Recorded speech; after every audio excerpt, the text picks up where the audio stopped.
The steam from the coffee machine hissed, a weary sigh that settled over the vinyl booths and laminate tables of the 2 a.m. diner. It was a sound I knew better than my own heartbeat. 4 or 5 years, this place, with its scent of stale grease and burnt sugar, had been my sanctuary, a predictable loop of wiping counters, refilling salt shakers, and forcing smiles at lonely travelers.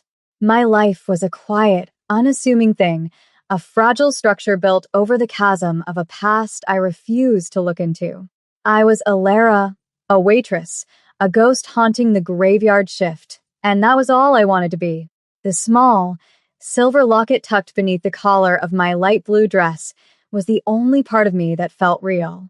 It was cold against my skin, a constant, heavy reminder of a life before this one, a love that had vanished like smoke, leaving only the ache of his absence.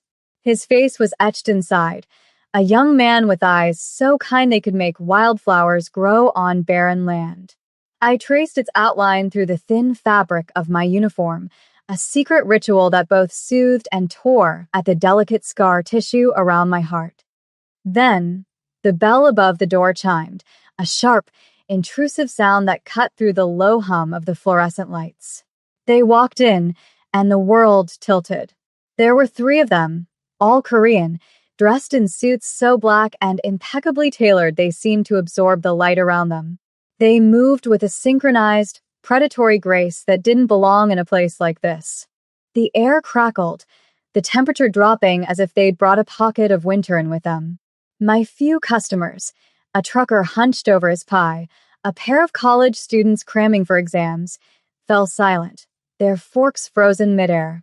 The man in the lead was different. He was younger, perhaps 31, with a face that was a contradiction of harsh angles and unsettling beauty.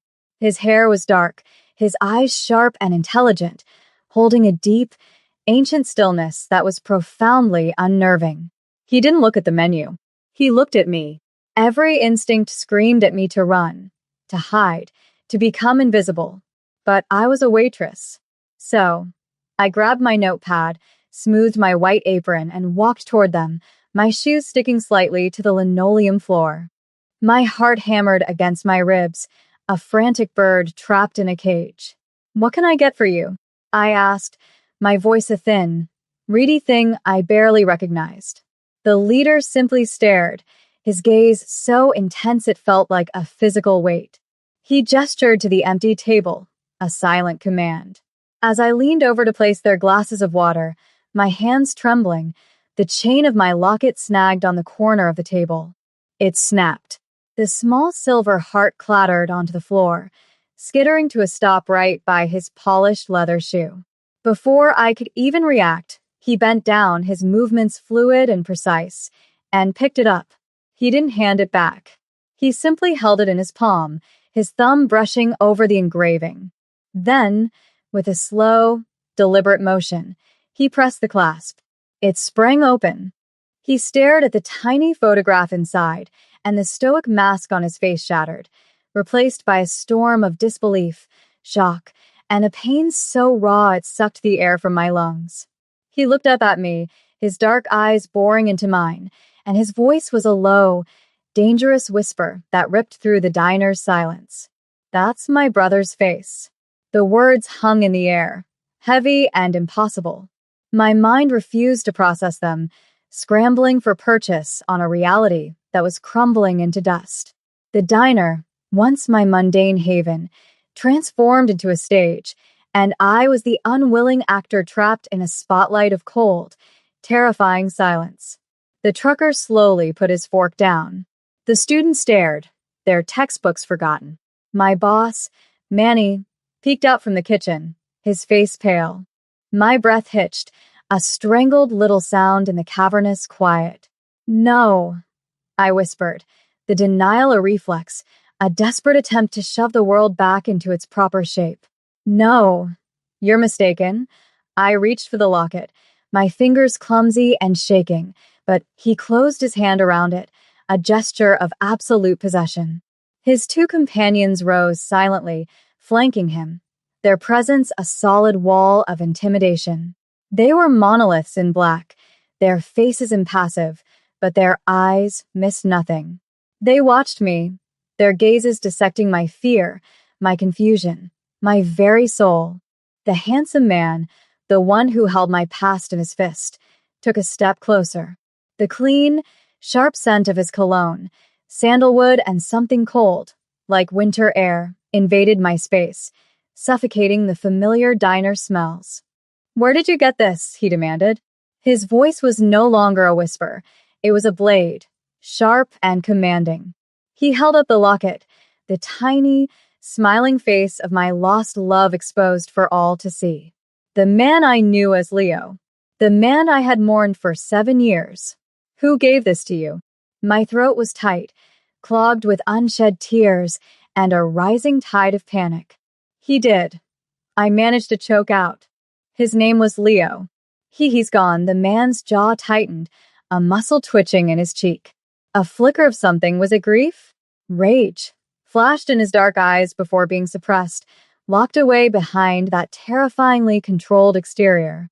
"His name was not Leo," he said, the words precise and cold. "His name was Kong Minjun, and he was my younger brother." My mind screamed. It was a lie. It had to be a lie. My Leo was a gentle soul, a poet who worked part-time in a bookstore, who brought me wilting daisies and read to me in the park. He was not this. He was not connected to this world of silent, dangerous men and chilling pronouncements. This had to be a cruel, monstrous mistake. "I want to know everything," the man commanded, his voice leaving no room for argument. "You're coming with me," he didn't ask. He stated it as fact. My world, once a small, manageable circle, had just been invaded, and its borders were being redrawn by a handsome, terrifying stranger who claimed to know the face I held closest to my heart. Manny took a hesitant step from the kitchen. "Hey, you can't just..." One of the flanking men turned his head, a slow, deliberate motion, and pinned Manny with a look of such profound menace that my boss froze, his mouth hanging open. The message was clear. There would be no interference. The transition was a blur, a violent tear in the fabric of my life. One moment, I was standing on the sticky linoleum of the diner. The next, I was being guided out into the pre-dawn chill, a firm hand on my elbow, not brutal, but unyieldingly insistent. The cold night air was a shock to my lungs, a stark contrast to the stuffy warmth of my workplace. A sleek black sedan, so out of place on this forgotten street, waited at the curb like a patient predator, its engine a low, throaty purr. One of the silent men opened the rear door, and I was ushered inside. The door closed with a soft, expensive thud that sounded like a vault ceiling shut. The interior was a world away from everything I knew. The scent of rich leather and that cold, clean cologne filled the small space. There were no worn vinyl seats, no lingering smell of fries, only the sterile, intimidating perfection of wealth and power. I sat rigidly on the plush seat, my light blue waitress dress a pathetic splash of color in the monochrome darkness. The man, the Korean Mafia boss, my mind supplied with a hysterical giggle, slid in beside me. He didn't look at me. He stared straight ahead, the silver locket still clutched in his hand. The car pulled away from the curb, and I watched my diner, my small, safe world, shrink in the rearview mirror until it was just another light in the sleeping city. A sob caught in my throat. I was a captive. My mind raced, frantically trying to piece together the fragments of this nightmare. Mignon. A brother. It was impossible. The Leo the first knew was an orphan, or so he told me. He spoke of a lonely childhood, of finding solace in books and art. We met at the library where I used to study, a chance encounter that felt like fate. He was all soft smiles and quiet laughter. We built a small, perfect world for two, a world of whispered secrets and shared dreams, a world he had shattered when he disappeared without a word 7 years ago. The police had called it a likely runaway case. There was no note, no struggle, no body. He simply ceased to be. I clutched my hands in my lap, my knuckles white. How could the gentle boy who patched up a bird's broken wing be the brother of this cold, dangerous man? My gaze slid to the man beside me. In the intermittent glow of the streetlights, his profile was like something carved from marble, flawless, severe, and utterly unreadable. He held himself with an unnerving stillness, a coiled tension beneath the surface of his calm. He was beautiful, in a way that felt dangerous, like a perfectly forged weapon. We drove in absolute silence for what felt like an eternity, the city's neon signs painting fleeting, distorted colors across his impassive face. We ascended, climbing the spiraling roads of the city's most affluent district, leaving the grit and grime of my life far below. The car finally glided to a stop in a pristine, underground garage. The destination was a skyscraper that pierced the clouds, a gleaming needle of glass and steel. This was his world. As I was led into a private elevator that ascended with dizzying speed, I felt myself shrinking, becoming smaller and more insignificant with every floor we passed. The doors opened directly into a penthouse apartment. The first thing I saw was the view. The entire city spread out below us like a carpet of glittering jewels. The door clicked shut behind me, the sound echoing in the cavernous, silent space. It was the sound of my old life ending. I was left alone in the cavernous living room, a ghost in a glass cage. The man, Jae-wook, I heard one of his subordinates call him, had disappeared down a hallway without a word, leaving me to marinate in my terror. The penthouse was a testament to a life I couldn't comprehend. It was vast, minimalist, and cold. White marble floors gleamed under recessed lighting, and an entire wall was a sheet of glass showcasing the sprawling, indifferent city below.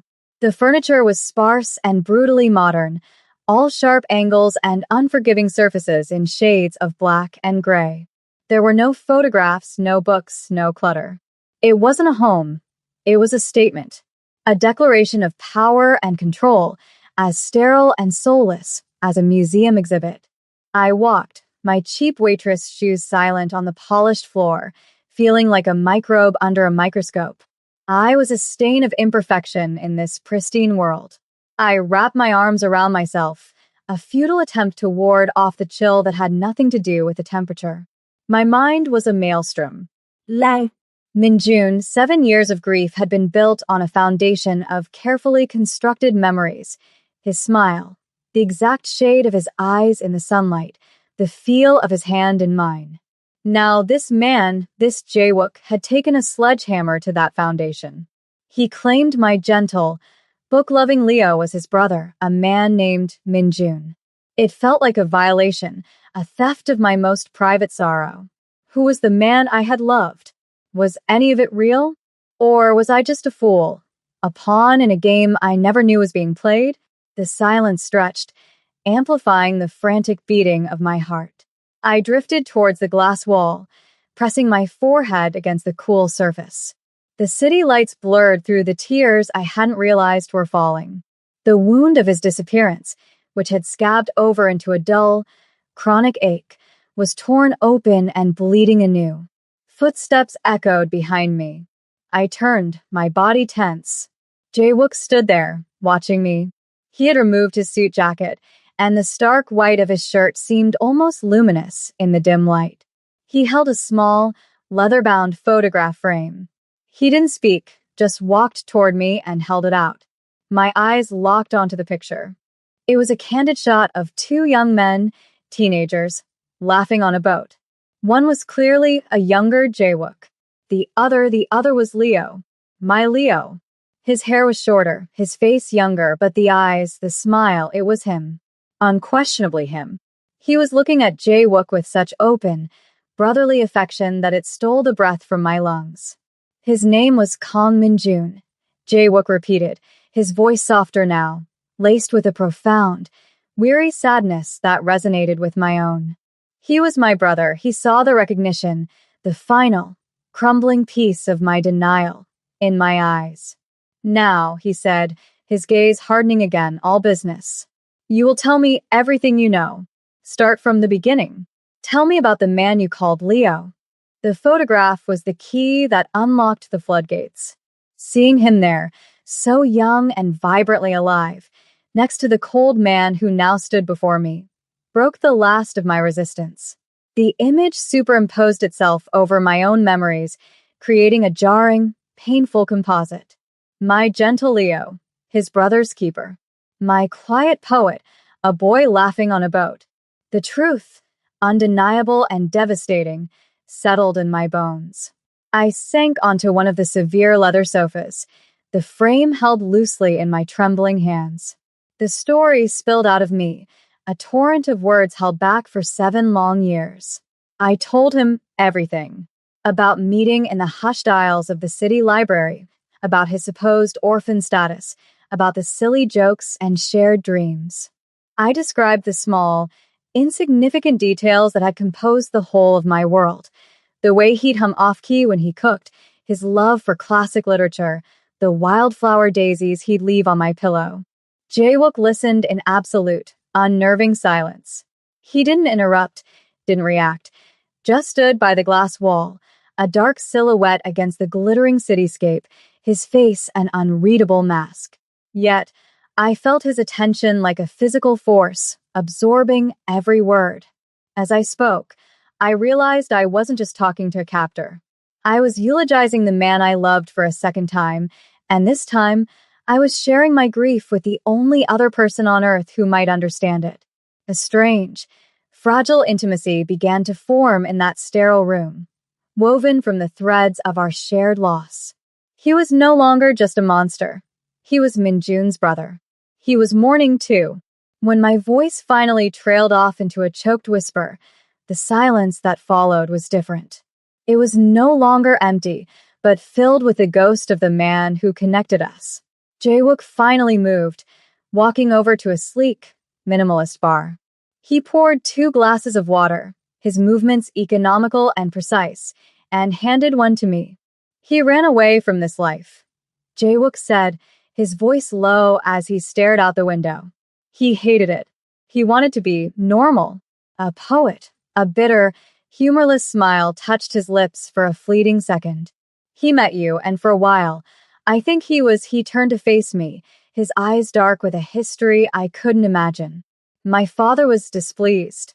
When Minjun refused to come back, he was disowned. We were told he was dead to us. But I never stopped looking for him, he paused, his gaze dropping to the locket which he'd placed on the table between us. Then, 2 weeks ago, I received information. A rival organization, the Black Vipers, were bragging. They claimed they had finally eliminated the lost Kong brother years ago. They said he left something behind. A key. Something that could destroy our entire family enterprise. He picked up the locket. I never believed he was truly dead. But this proves he was hiding. And he left this with you. The one person he trusted, he opened it again. But this time, he didn't look at the photo. He ran a thumb along the intricate filigree of the silver casing. This isn't just a piece of jewelry, Alara. My sources believe it contains a digital key, a drive hidden inside. Holding the information they killed him for, he finally looked at me, and the full weight of his dangerous world crashed down on me. They are looking for it. And now they know it exists. Your life, the quiet life he gave you, is over. They will come for you. He let that sink in before delivering the final, life-altering blow. You have 2 choices. Disappear and run for the rest of your life, and they will hunt you. Or you can help me.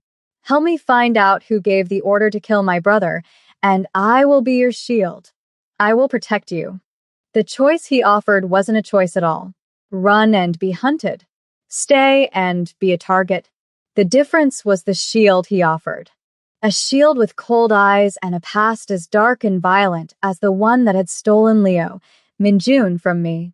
I looked from his unyielding face to the locket on the table, the silver glinting like a single, captured tear. Running had been my life for the past 7 years. Not from a physical threat, but from the ghost of my grief, from the gaping hole in my existence. I had built a small, hollow life around that emptiness. To run again, to spend whatever years I had left looking over my shoulder, would be to let that emptiness consume me entirely. But to stay meant stepping into his world, a world that had swallowed my gentle poet whole. It meant facing the monsters that had lived in the periphery of my happiness all along. For the first time in a long time, a flicker of something other than fear ignited within me.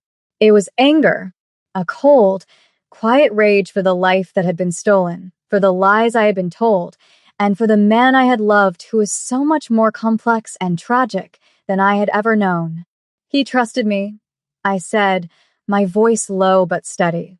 He left it with me. If there's a chance to know why he died, to know who's responsible, I won't run from that. My eyes met his, and for the first time, I didn't flinch. I'll help you. A flicker of surprise, or perhaps respect, registered in his gaze before it was gone, replaced by his usual stoic control. Good, he said simply. He introduced me to his head of security, a stern, older man named Mr. Park, whose polite bow did nothing to conceal the profound suspicion in his eyes. To him, I was a liability, a loose thread from the past that threatened to unravel everything. Soon after, another man arrived, introduced as Jae-wook's cousin and most trusted advisor, Jin-ho. He was the opposite of Mr. Park, warm, smiling, his face a mask of deep concern. He took my hand, his grip soft, and expressed his condolences for my loss, for the shock I must be feeling. Jae-wook has told me everything, Jin-ho said, his voice smooth as silk. Anything you need, Alara, you must not hesitate to ask. We are family now, bound by our love for Min-jun. His kindness felt like a warm blanket in the cold, sterile penthouse, and I found myself clinging to it, a desperate point of human connection. But as he spoke, his eyes kept darting to the locket on the table, a hungry, avaricious gleam that was gone as quickly as it appeared. Jae-wook, however, was focused. He had a technician on standby. The plan was to extract the drive without damaging the locket's casing. As the hours bled into one another, exhaustion began to pull at me. I must have drifted off on the unforgiving leather sofa, because I awoke with a start to find a cashmere blanket draped over me. Jae-wook was sitting in a chair opposite, watching me, the locket held loosely in his hands. The harsh lines of his face were softened in the dim light. He used to get nightmares, he said, his voice a low murmur that barely disturbed the silence. When we were boys, I'd have to sit with him until he fell back asleep. He looked at me, a deep, searching gaze that seemed to see right through the walls I'd built around myself. He found peace with you. I can see that in that moment, he wasn't a mafia boss, and I wasn't his reluctant asset. We were just two people, connected by a ghost, sharing a quiet moment of remembrance in the dead of night, high above the sleeping city. The air in the back of the sedan was thick with unspoken tension. We were on our way to the technician, a man Jae-wook trusted implicitly. We moved through the city's underbelly, a labyrinth of rain-slicked industrial streets and shadowy alleys that felt a world away from the gleaming penthouse. Mr. Park drove, his eyes constantly scanning the mirrors, while Jae-wook sat beside me, a silent, coiled spring of lethal readiness. He had insisted I wear a simple black dress and coat he'd provided, my waitress uniform a relic of a life that no longer existed.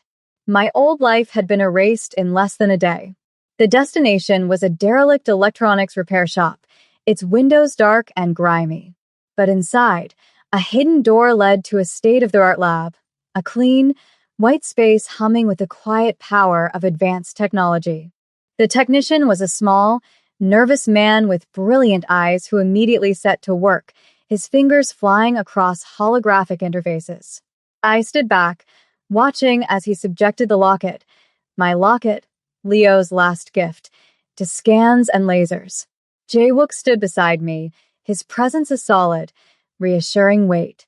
It's shielded with a military-grade encryption, the technician muttered, sweat beading on his brow, and a biological lock. It needs a password, a vocal command. Before the casing will even open, before he could elaborate, the world exploded. The reinforced glass of the workshop shattered inwards in a spray of deadly shards. The roar was deafening. Instinct took over. Jaewook tackled me, his body a hard shield over mine as we hit the floor. The air filled with a sharp, acrid smell of cordite and the percussive blasts of gunfire. Men in black tactical gear swarmed in through the shattered windows, their weapons sweeping the room. This was it, the Black Vipers. They had found us. My heart hammered against my ribs, a frantic, wild thing trying to escape.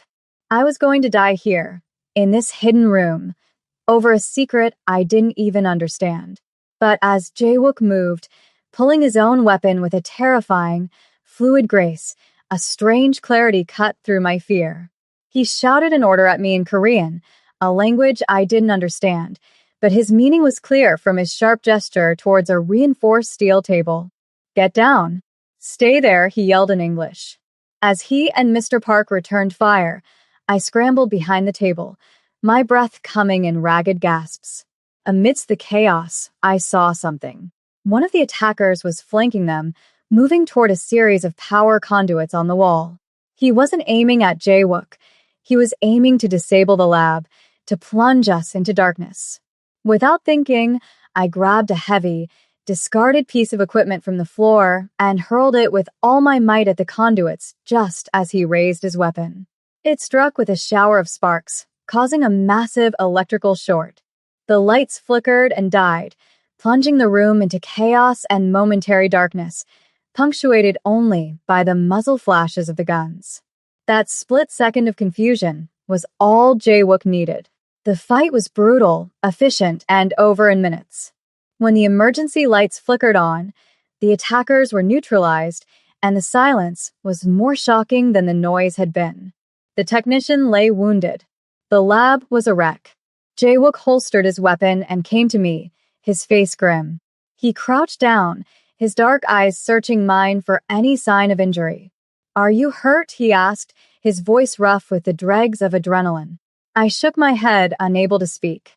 His hand came up to cut my cheek, his thumb gently stroking away a smudge of dirt.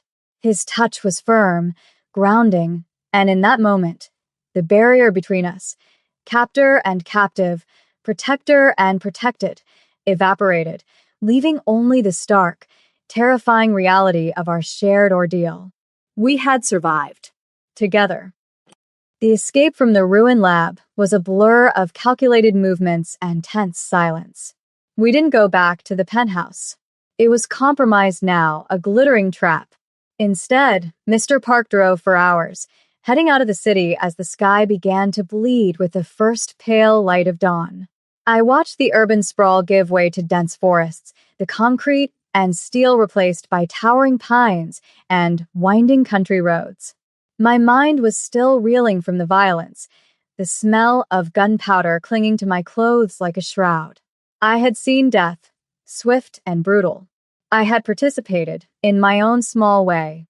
The woman who wiped tables and refilled coffee pots just 24 hours ago was gone, replaced by this stranger who threw heavy machinery in a gunfight. I didn't recognize myself.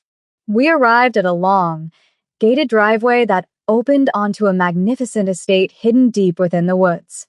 It was a modern architectural marvel of glass and dark wood built into the side of a hill overlooking a serene, mist-covered lake. It was as luxurious as the penthouse but felt entirely different.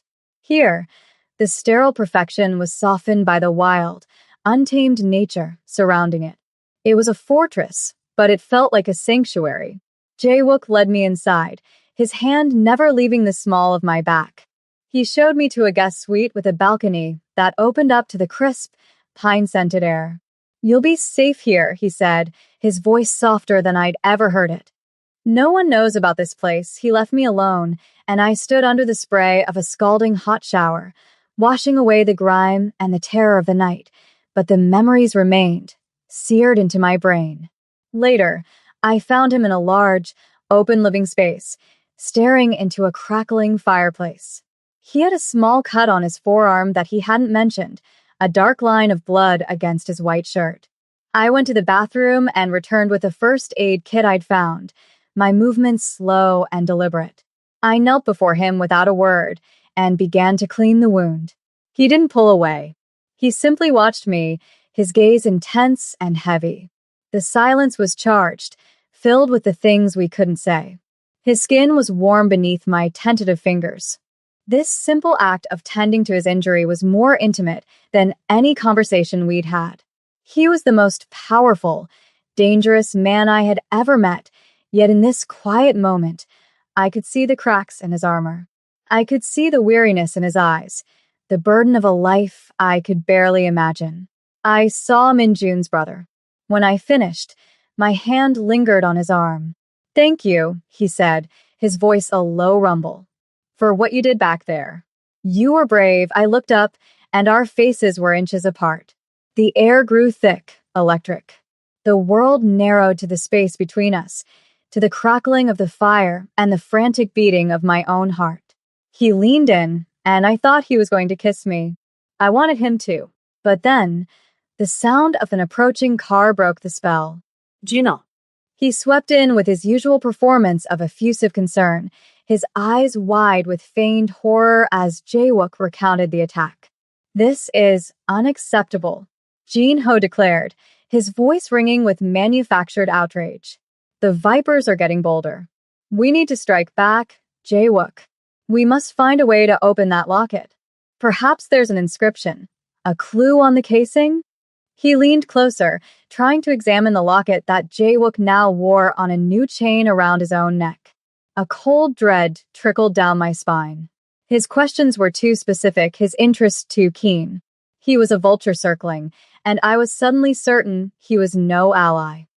The days at the forest estate bled into one another, a strange paradox of peaceful seclusion and simmering, ever-present tension. The immediate threat had receded, but the mystery of the locket remained, a tangible weight between Jae-wook and me. We fell into a strange domestic routine. We ate our meals together in the vast, sun-drenched dining room, the silence between us no longer awkward, but companionable. He spent hours in his study, making calls in low, urgent Korean, rebuilding his defenses, hunting for information. I spent my time exploring the house and the surrounding woods, the quiet beauty of the lake a balm to my frayed nerves. But we were always drawn back together, tethered by the ghost of Minjun and the silver heart that held his last secret. One evening, Jae-wook brought a small, worn wooden box into the living room.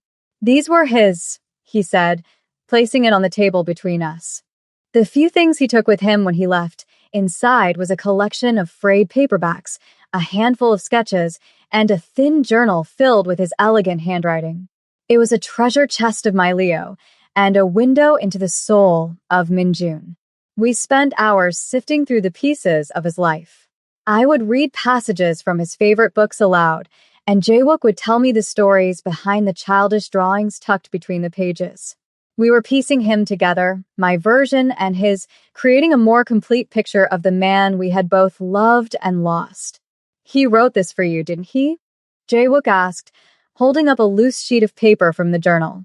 It was a poem, one I knew by heart. Leo had written it for me on our first anniversary, a beautiful, aching piece about finding a safe harbor in a storm. I nodded, my throat tight with emotion. I began to recite it from memory, my voice soft in the quiet room.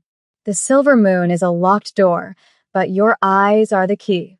As I spoke the words, something clicked in my mind, a sudden, blinding flash of insight. The poem, the words he wrote for me, they weren't just a declaration of love. They were a message, a vocal command. I whispered, my eyes wide as I looked at Jae-wook. The technician said it needed a vocal command. A password. Jae-wook went still, his gaze locking with mine, understanding dawning in his eyes. He carefully removed the locket from his neck and placed it on the table. My heart pounded in my chest. It felt as if Minjun himself were in the room with us, guiding us.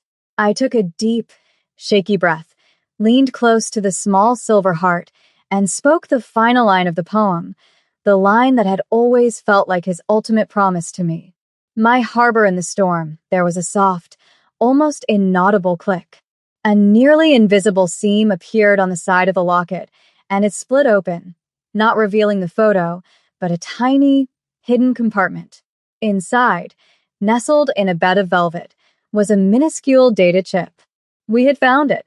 We had unlocked his secret. The triumph was exhilarating, a shared victory that pulsed between us. But as Jaewook carefully removed the chip and inserted it into a secure laptop, the atmosphere shifted. The data loaded, and the screen filled with encrypted files. It took him less than a minute to break the first layer of encryption. Ledgers, bank transfers, shipping manifests, and then a video file. He clicked it. The grainy footage showed a clandestine meeting. The head of the Black Vipers was there, but he was taking orders from someone else. The camera zoomed in on the second man's face. Gina. My blood ran cold. The video had no sound, but the betrayal was plain to see. A final text file contained Minjun's last words, a report he never got to send. Jin-ho is working with the Vipers. He's been selling our secrets for years. He wants to take over. He found out about me. He's coming. I'm leaving this key with the only person I trust. Alara. Protect her. The truth was a brutal physical blow. Jin-ho hadn't just betrayed Jaewook. He had orchestrated his own cousin's murder. Jaewook stared at the screen, his face a mask of stone, but I could see the tremor in his hands, the utter devastation in his eyes. Before either of us could react, Mr. Park burst into the room, his face grim. Sir, we have incoming vehicles. They breached the outer perimeter. It's Jin-ho, the trap had been sprung. We weren't in a sanctuary. We were in a cage. The world narrowed to the sound of tires crunching on the gravel driveway and the frantic beating of my own heart. Jaewook moved with chilling speed, the shock of betrayal instantly replaced by the cold focus of a commander. Park, get the car. The tunnel exit. Alara with me, he commanded, his voice a low, urgent growl. He grabbed my arm, pulling me from the living room as the first sounds of shattering glass echoed from the front of the house. Jin-ho hadn't come for a negotiation. He'd come for slaughter. Jaewook shoved a small, heavy pistol into my hands. You remember what I showed you? He asked, his dark eyes boring into mine. He had insisted on teaching me the basics of how to handle a weapon during our quiet days, a grim lesson I had prayed I would never need. I nodded, my hands shaking as I gripped the cold metal. Point and pull the trigger. Don't hesitate. We raced through the pristine corridors of the estate, now a battlefield. The clean, minimalist lines were punctuated by the chaos of gunfire. Men loyal to Jin-ho were swarming the property. I saw Mr. Park engaging two of them near the garage, a fierce, loyal lion defending his territory. Jaewook led me toward a hidden panel in the library wall, a secret passage he designed as a final failsafe. But as he reached for it, Jin-ho appeared at the end of the hall, a cruel, triumphant smile on his face. Leaving so soon, cousin, he called out, his voice dripping with venom. And taking my little key with you? He had two men with him, their weapons aimed directly at us. We were trapped. You killed him, Jaewook said, his voice deceptively calm, a coiled snake ready to strike. Your own blood, Jin-ho laughed, a hollow, ugly sound. He was weak. A sentimental fool who would have run our empire into the ground with his poetry and his morality. Just like you, Jaewook. You let this waitress soften you. He spat the word waitress like it was a curse. Give me the drive, and I'll let her live. It was a lie. We all knew it. In that split second, as Jaewook tensed beside me, I knew what I had to do. I wasn't the trembling girl from the diner anymore. I wasn't a passive observer. This was my fight, too. Minjun had trusted me. I looked at the large, ornate globe standing on a pedestal near the doorway. An impulse, born of adrenaline and a desperate will to live, took over. I raised the pistol, not at Jin-ho, but at the globe's metal base and fired.